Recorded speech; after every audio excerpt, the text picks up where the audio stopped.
Good morning. This is Michelle with Spill the Tea with Michelle Plus 2. I do not have my Plus 2 today. They are in school, but we are going on a quick trip this morning. We want to talk about something that Walmart is doing. Now, Walmart had meetings this week with its employees and wanted to inform them of a new policy that they have that they're going to be pushing forward with so that the employees can prepare first. So somebody, an employee that happens to work there, this comes first-hand knowledge from a employee that's been with Walmart for a very long time. So it is information that's trustworthy.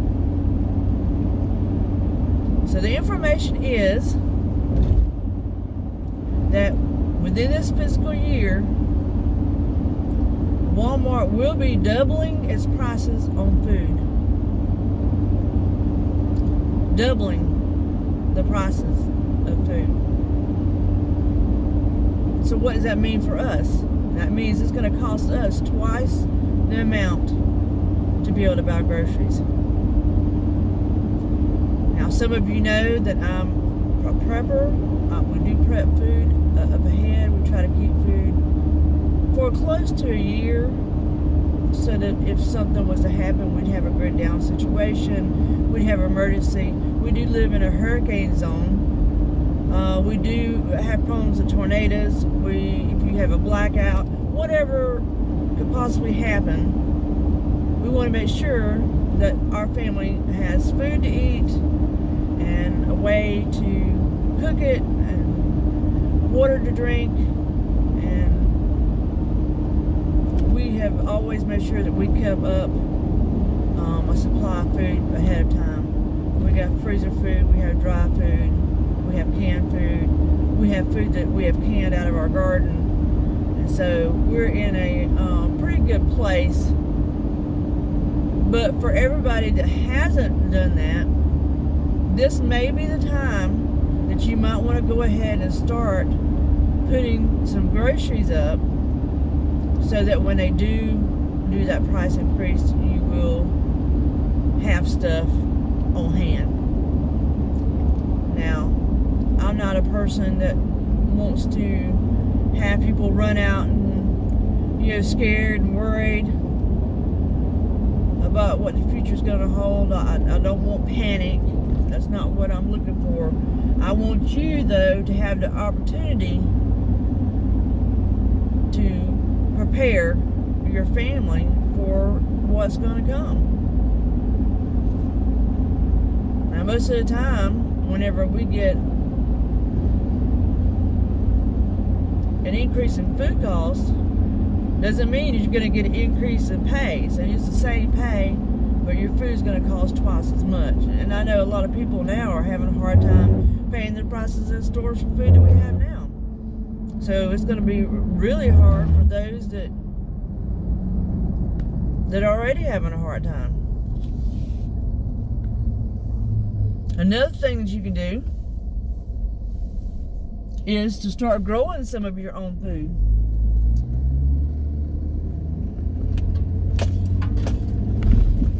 Now, some people say, well, I don't have no place, or I don't know how, or I don't have a green thumb. You don't have to have a very big place. You can have a 5-foot by 5-foot spot and start growing a few vegetables. There's lots of YouTube channels out there on the market today that show you how to grow your own food. And if you will watch as we go along, I'll be starting food, and I'm going to show you how I do that. Right now it's the fall time. It's time to start planting those cool weather plants, like your cabbage, broccoli, lettuce, mustard greens, collards, turnip greens, radish, kohlrabi, cauliflower, kale. It's time for those to start getting ready to plant. You need to get this plant starts. Onions, it's time to start onion seeds if you're going to do that. And that's another reason that I'm going to Walmart today, not only to get some things that I need, but I want to get some seed starting mix, and I need to go by Lowe's and get some black cow so that I can get my beds amended and start getting ready for the growing process. Now, I will tell you this, I have noticed a lot of blackbirds in the area swarming, and from past experience, I'm 52 years old, and when the blackbirds begin to swarm, cold weather soon follows. So normally I'm in zone 8B. Well, not normally, I'm always in zone 8B. We won't have our first cold spell until Halloween. So a couple days before Halloween is when it usually starts to get cold. But I believe with seeing the blackbirds swarm like they are, that we're probably going to have an early fall. And I believe it's going to get cold earlier. So it might be in everyone's best interest to go ahead and start those seeds a little early to make sure that you're going to make it in time. Because once it starts getting cold, a lot of the stuff that we grow, it grows once it's in the ground, but that cold weather slows it down. And so you want to get it to where it needs to be up and growing before that cold weather sets in. So talking about price increases, what do you think that you would need to buy for your family on a short-term basis? Let's think about for a month. What would you need to buy from your family to make sure that you had the things that you needed? Now, I'll give you some things that I recommend if you're buying from the store. The cheapest things to buy would be whole chicken. If you want to get stuff for sandwiches, going with tuna. If you wanted a fish product, that's something that's easy to keep long term. You can make sandwiches with it. Peanut butter and jelly. Peanut butter is a great protein. Plus you get your carbohydrates from the bread. If you are any good at baking, you might want to get flour so you can make biscuits and bread. There's great recipes out there, and I will be doing a video on how to make a 3-ingredient biscuit.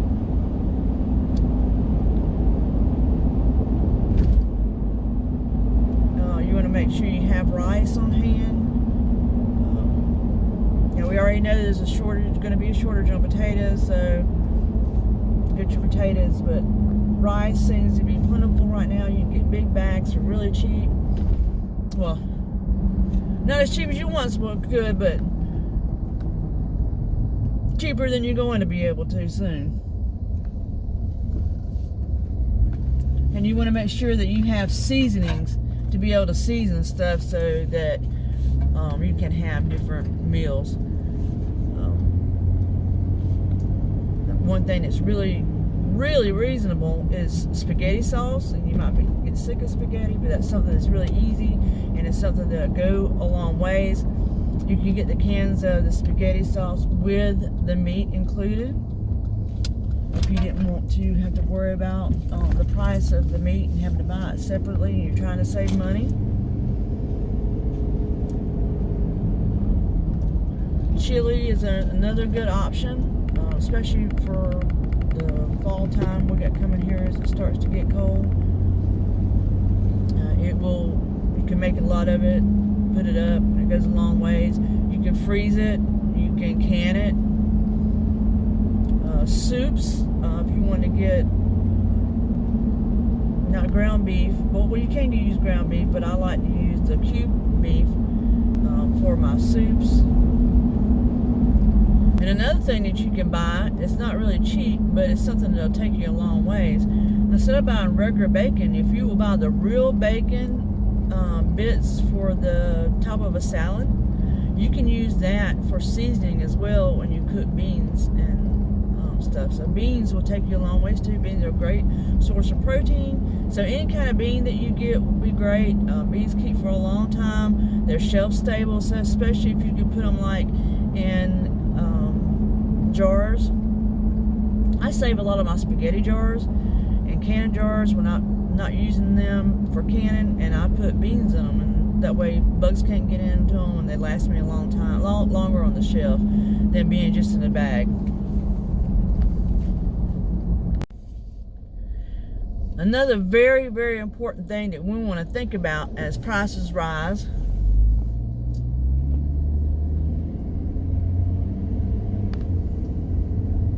show y'all something. Well, I can't show you, but there's like hundreds of Canadian geese out here, and so that tells me that the Canadian geese are moving farther south. So I in every way believe that we're going to have an early winter, and I believe it's going to be a cold one.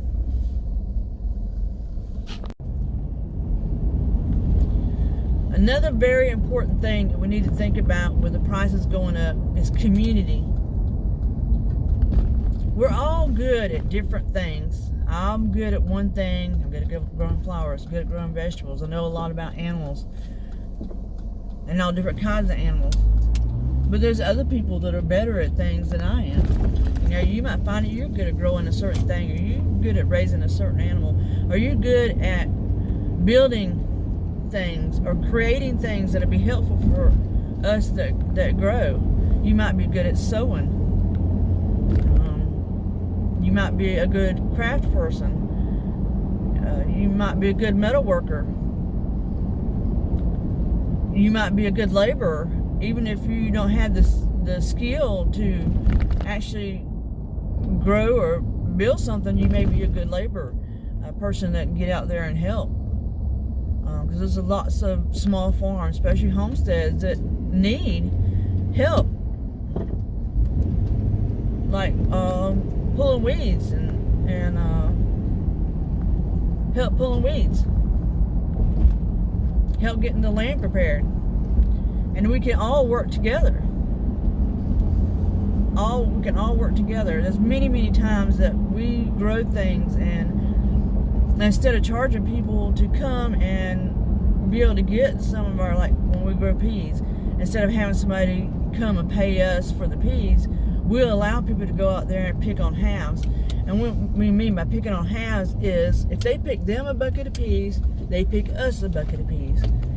And so there's actually no money exchanged, but you've done something for me. That's a bucket of peas that I don't have to go out there and pick.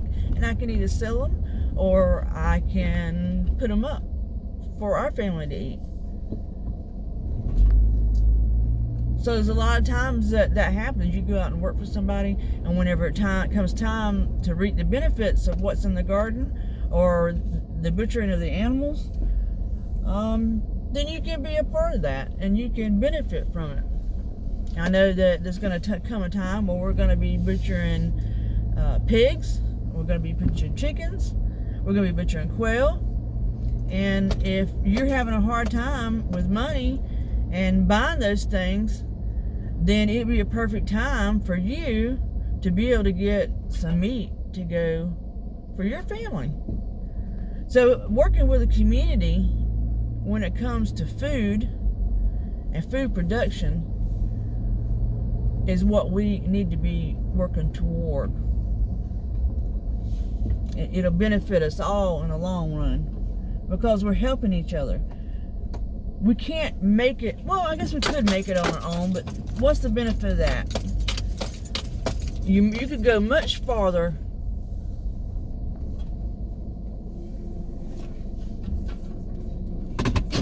if you have a community working together. we can get a lot more done. We can grow a lot more food. We can become more self-sustainable. You know, it used to be back in the day, and I say back in the day, everyone had a garden, and everyone raised animals, and everyone was self-sufficient. But the government decided to get involved in everybody's everyday life and with the farms, and they made it to where the farms got bigger and bigger and bigger, and the family farms got smaller and smaller, and they got us where we're buying from the grocery store, and you think that's where your food comes from, and that's where everybody wants to go. They don't want to see the process of having to butcher an animal. They don't want to see the real process of life. But I mean, there is a real process of life out there. Animals do have to die for us to eat. I mean, that's unfortunate. But I know as a farmer that I give that animal a good life. I know what it's been fed. I know it's been taken care of. And I know that whenever I take its life and it's going to feed my family, that it has gone through a great process. Now, the food you get from the store, those animals are treated cruelly. Those chickens are in a little tiny space and they can't move around. And they're all butchered at one time, and they don't care if it's humanely. So I know that people think that it's so much easier to just go to the grocery store and get a chicken than it is to take the time to grow one. But we really need to get back to that. And the process is not fair for the animal itself when it comes to an end. Now, we definitely do not want to get into the fake food that China's fixing to bring in here to us. All that stuff is grown with antibiotics and, well, it ain't even real food. It's not even real meat. It's fake meat. So there's so much chemicals in that stuff, we don't know what it's going to do into our body. Then you know that cancer has become so prevalent in our society today, and has a lot to do with what we eat and what we put on our skin, what we put in our body. And the government's, oh, this is safe. The FDA says, oh, this is safe and that's safe. We don't really know what is safe. Look at baby powder. Look how long we use baby powder on our kids and on ourselves, and to find out how many years later that it's causing cancer. And we started using it on babies. So we need to really, really get back to the home garden, to community gardening, to working together to see what we can work out. Even if you can't grow anything, you can help somebody else grow something, and that y'all can work together on whatever the end product is. So I'm here at Walmart. I'm fixing to go in. I got some things I got to do, and I will come back. Alright guys, so I'm at Walmart,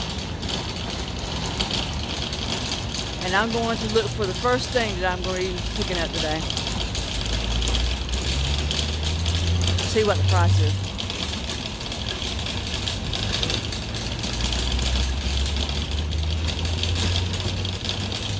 We're going to be looking for Pro Mix.